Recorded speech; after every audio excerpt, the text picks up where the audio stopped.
Bonjour à tous, aujourd'hui petite orale XENS où on va mettre en application le théorème qu'on a vu juste la dernière fois, un théorème utile donc pour les oraux de l'X et de l'ENS. Ok, donc on commence, on a AB deux réels tels que A plus petit que B, et F une fonction de AB dans AB continue et U0 dans AB, ok.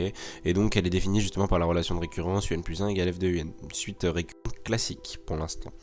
Et on suppose de plus que UN plus 1 moins UN tend vers 0. Il faut montrer que UN converge. Ok.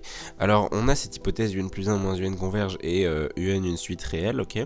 Donc qu'est-ce qu'on peut utiliser? On peut utiliser le théorème de la dernière fois qui nous dit que l'ensemble des valeurs d'adhérence est un intervalle. L'ensemble des valeurs d'adhérence est un intervalle.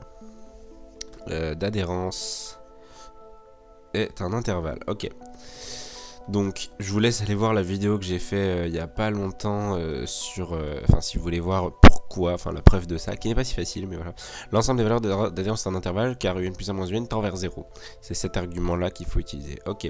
Maintenant, on veut montrer que UN converge. Donc on va supposer qu'on a deux valeurs d'adhérence et on va montrer que ça nous donne un truc absurde. Donc on va prendre par exemple soit L1 plus petit que L2, deux valeurs d'adhérence. Ok, deux valeurs d'adhérence. Ok.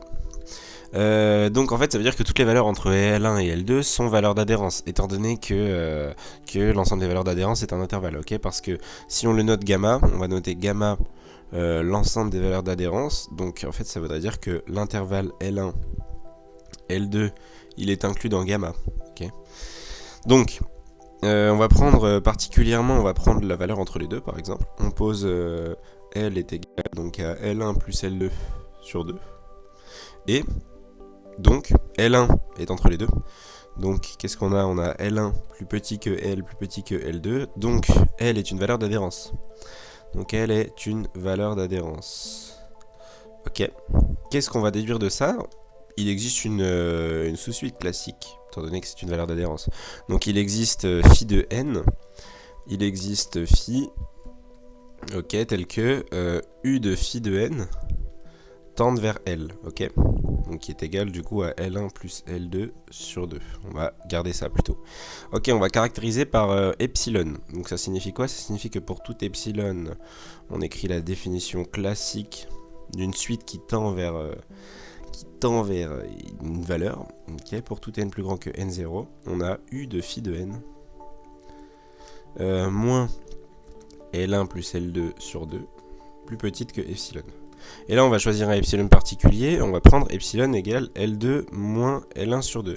Ce qui va en fait faire que, en choisissant ce N0 qui fonctionne, on aurait globalement pour tout n plus grand que N0, U de phi de n, qui est plus petit que, alors là, il faut faire le calcul, mais en gros, L1 plus L2 sur 2 plus L2 moins L1 sur 2, ce qui nous fait L2.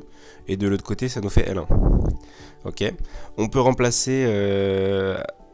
là, c'est plus intéressant d'avoir des valeurs strictes, mais ça suffirait, mais globalement, en prenant des définitions, on peut avoir des valeurs strictes, on verra si ça nous est utile pour... enfin, des inégalités strictes, on verra si ça nous est utile pour après. Ok, donc U de phi de n est entre L1 et L2 à partir de N0. Qu'est-ce qu'on va montrer ensuite? On va montrer que... donc U de phi de n, par ailleurs, est une valeur d'adhérence, étant donné qu'elle est entre L1 et L2. U de phi de n est une valeur d'adhérence. Ok, U de phi de n, valeur d'adhérence.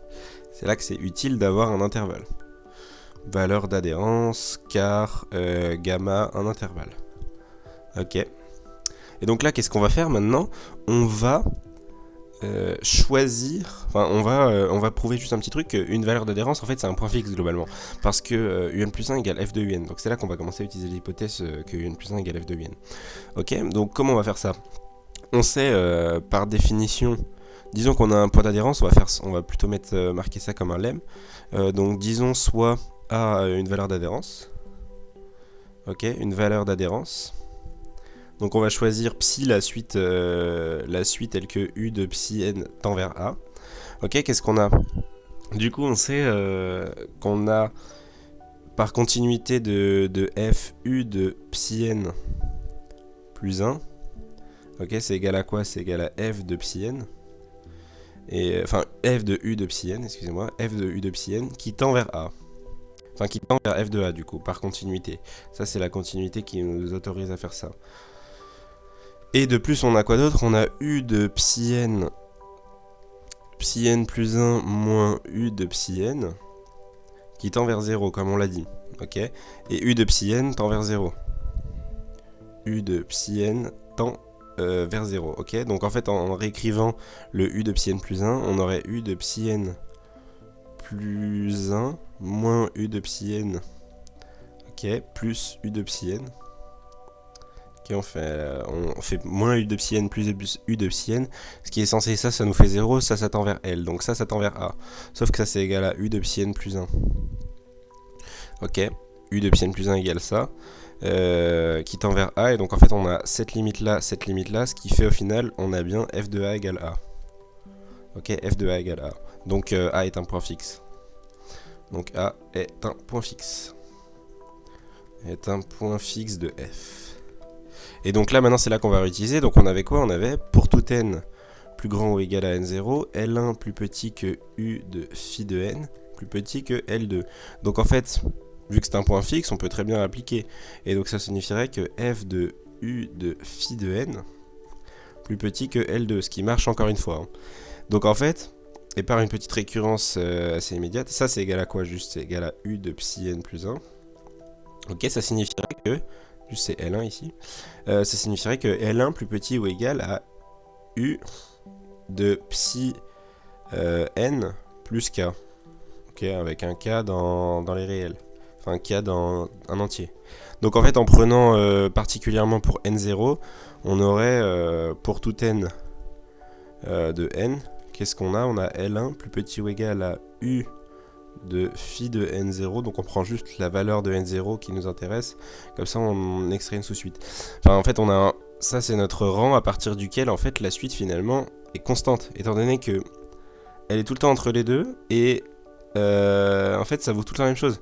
Genre t'as u de psi, enfin u de phi de n qui est égal à f de u de phi de n, étant donné que c'est un point fixe, qui est égal à u de phi de n plus 1, jusque là.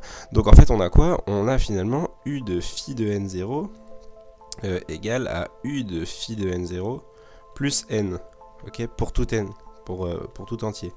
Donc ça signifie quoi? Que u est constante. U est constante APCR.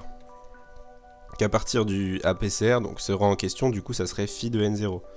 APCR, à partir du rang n0, enfin à partir du rang phi de n0, u est constante. Ce qui contredit du coup le fait qu'on ait plusieurs points d'adhérence. Étant donné qu'on est censé avoir deux points d'adhérence, donc on a dit que L1 et L2 étaient des points d'adhérence, sauf que là on trouve au final que u est constante APCR. Ce qui est absurde en fait, parce que ça signifierait que les deux points d'adhérence juste au-dessus n'existent pas. Absurde car sinon L1 et L2 ne serait pas point d'adhérence, étant donné que du coup UN convergerait en fait vers, enfin UN étant donné qu'elle est constante, elle converge, ne serait pas point d'adhérence, ce qui est absurde. Donc en fait, la supposition qu'on avait faite de dire qu'il y avait deux points d'adhérence, L1 et L2 juste ici, est absurde. Donc au final on a un unique point d'adhérence, ce qui implique bien que U de N tend, enfin U de N du coup juste UN converge. Voilà. Voilà, j'espère que cette petite exo vous a bien plu. Il est assez intéressant. Pas si dur au final en fait. Il s'agit juste de... Enfin, c'est ce petit théorème qui est assez dur à démontrer. Là, l'ensemble des valeurs d'adhérence d'un intervalle, c'est pas facile à faire. Et après, le reste, en soi, une fois qu'on a bien compris, c'est pas trop dur à faire comprendre, quoi. Voilà, j'espère que cette vidéo vous a plu et puis merci.